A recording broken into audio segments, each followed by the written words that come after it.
चुनावी यात्रा में आपका बहुत स्वागत है और मैं हूं आपके साथ दीक्षा जलोदिया और A1 टीवी न्यूज़ आप देख रहे हैं। बात करेंगे मध्य प्रदेश में विधानसभा चुनाव को लेकर अब दावेदारों के बयान खुलकर सामने आ रहे हैं।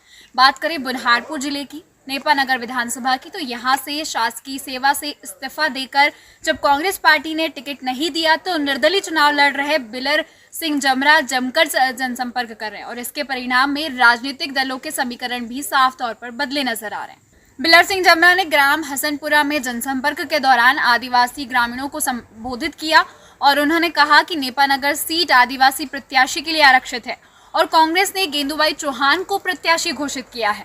उन्होंने कहा कि गेंदूबाई ने एक गैर आदिवासी पुरुष से विवाह कर लिया है, साथ ही गेंदूबाई अनपढ़ भी है। बिलर सिंह जमरा ने कहा कि गेंदूबाई को ढंग से बात करना नहीं आता तो वो क्षेत्र की समस्याओं को विधानसभा में कैसे रखेगी।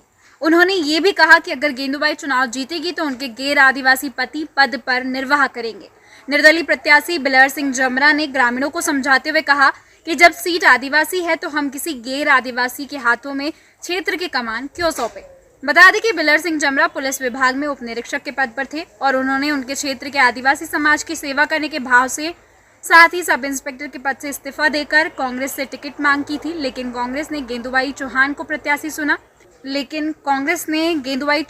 प्रत्याशी चुना जिसको लेकर बिलर सिंह जमरा निर्दलीय चुनाव लड़ रहे हैं। सुमित मंडलोई की रिपोर्ट। आज कभी विधायक बन गए, आज विधायक बन गए ना, अपने विधानसभा में पुकार दे भोपाल में चाहते बोलना पड़े आपने कहा अपना को है अपना मानस कहा जे बोले तेरा बुरे वेचा जाए नहीं बोले तेरा बाजरा भी नहीं वेचाता। आज ये चार जना मीडिया सामने बाहर का खड़ा कर दे तीन सवाल पूछा ये पत्रकार भाई सवाल करे कि आपके क्या मुद्दे हैं, क्षेत्रीय जनता के लिए आप क्या करोगे, तीन आज बुलाए नहीं तो सुमित अग्रवाल पोछा उसे ढुकाए रहो है मन मन क्या करो ऐसा बोल तीसरू कहो असली बाहर का अपना विधानसभा में पुगाड़ देता तीची का सुमित अग्रवाल थोड़ी माई बस से जितने गेंदूबाई चौहान माई बस है कि नहीं, तो इसको क्या बोलता है अगर वहाँ में 230 विधायक बैठेंगे, प्रधान मुख्यमंत्री बैठेगा, नेता प्रतिपक्ष बैठेंगे, मंत्री परिषद बैठेगी, मंत्रिमंडल बैठेगा, वहाँ उसको अपने क्षेत्र के लिए बोलना पड़ेगा कि मेरे क्षेत्र में रोड नहीं है, मेरे क्षेत्र में बिजली नहीं है, स्कूल नहीं है, स्वास्थ्य शिक्षा खराब है, तो वहाँ बोलना पड़ेगा। जब उसको बोलते नहीं आएगा, कुछ बोल नहीं पाएगी, वहाँ पे लड़ नहीं पाएगी, अपना आवाज नहीं रख पाएगी कि मेरे क्षेत्र में शोषण हो रहा, कि अत्याचार हो रहा, कि बेरोजगारी भूखमरी है, पलायन हो रहा, और स्थिति आज गवाही नहीं कि वह काम कैसे लाएगी। वो जब तक बोल भी नहीं पाएगी तो काम कैसे मिलेगा। तो जब वो बोल नहीं पा रही है, कुछ कर नहीं पा रही, अनपढ़ महिला है, तो ऐसे महिला को हम क्यों वोट दे, क्यों अपना विधायक माने। तो कांग्रेस पार्टी ने गलत किया।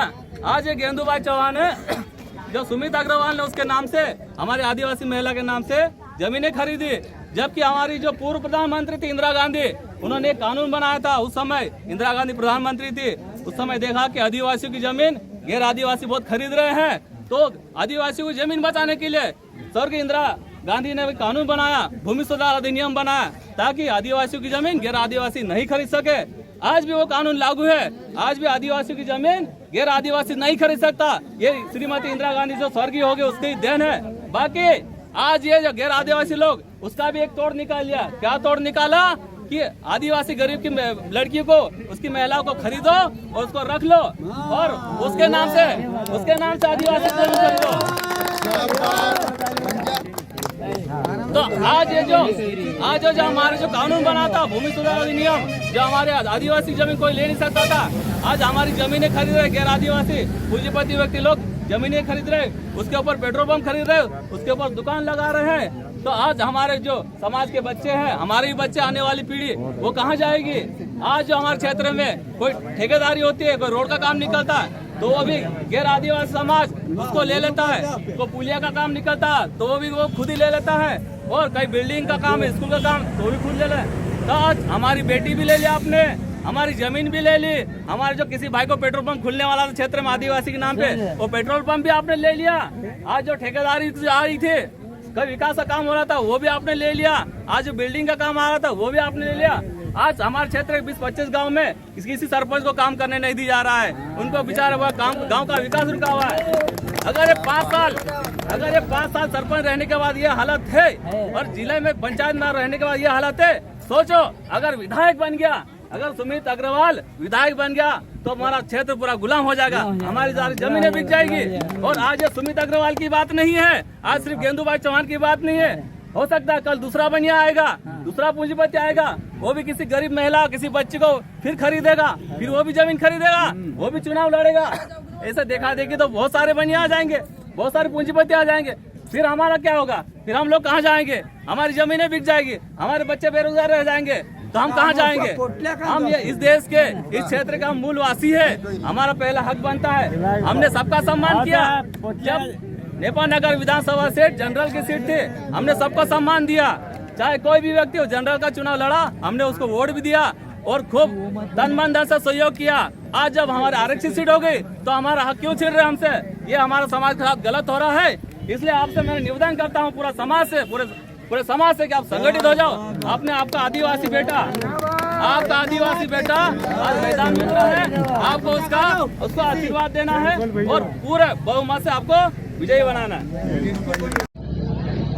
हाँ, शांति रहेंगे, थोड़ा उनके हिसाब से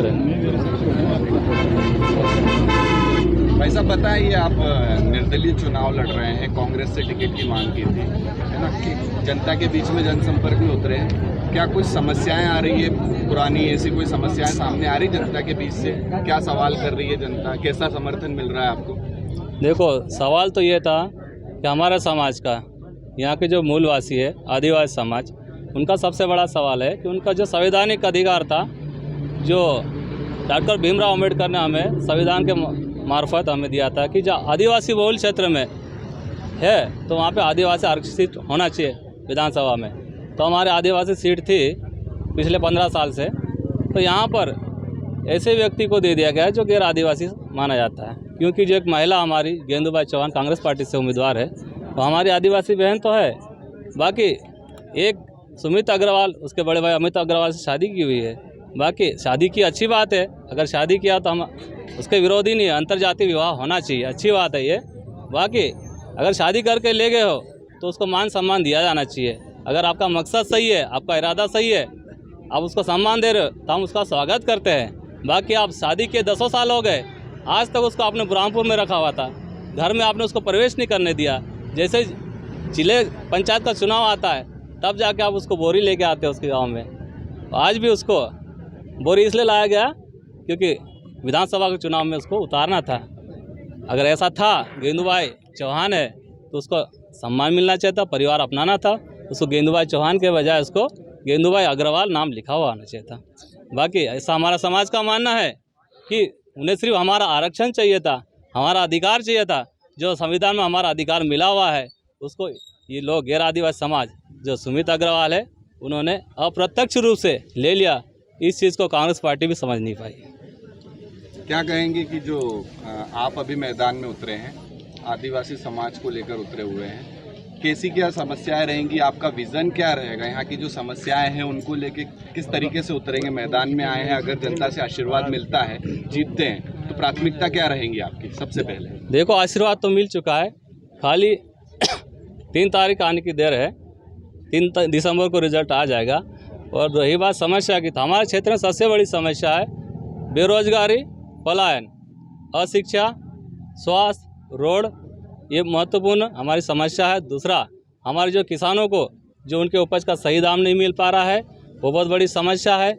छोटे जो व्यापारी है जो ठेला गाड़ी पे चलाते हैं या फुटपाथ पे दुकान लगाते हैं, उनकी बड़ी समस्या है क्योंकि उनका बिजनेस चल नहीं रहा है, मार्केट में पैसा नहीं है तो बेचारे बेरोजगार है, जनता खरीदारी नहीं कर पा रही। किसानों को अगर उपज का सही दाम मिले तो बाज़ार में भी रौनक आएगी। अब अभी भी देख लीजिए, दिवाली का सीज़न है, बाकी बाज़ार में रौनक गायब है।